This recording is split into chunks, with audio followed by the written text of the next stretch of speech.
መኪናዬን እያጸዳሁ መጣው በቃ ብዬ ስልኩን ዘግቼ ስዞር እኔ ምን መኪና አለህ እንዴ? አረ እንደማንኛውም ወጣት እድሌን ልሞክር ፈልጌ ከወንድ እግር ትንሽ መለስ ያለ እግሯን እያየሁ ጣቶችሽ ያምራሉ አልኳት። አመሰግናለሁ ብላ ተሽኮረመመ። ምን ስትሆኚ ተበጠሰብሽ አልኳት ወሬ ለማራዘም። ምን ባክህ ታክሲ ስጋፋ አንዱ ጫማ ረግጦብኝ ነው። አንቺን የመሰለች ልጅ ታክሲ ትጋፋ ብዬ ወሬ ሳልጨርስ ስልክ ይጠራ። ጓደኛዬ ነው ደወለ። የት ደረስክ? ቆየህ እኮ ብሎ ጮኸ። ከደርሻለሁ መኪናዬን እያጸዳሁ መጣው በቃ ብዬ ስልኩን ዘግቼ ስዞር እኔ ምን መኪና አለህ እንዴ?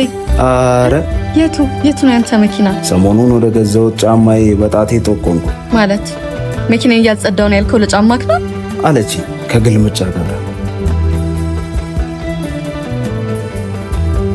ገገማ ብላኝ የተመናቀረች ሄደች።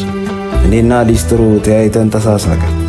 ባለ ሊስትሮ አለቃ መኪናው ፋውሏል ቀስ ብላ አሽከርክር ብሎ እንደ ቀልድ ፎገረ።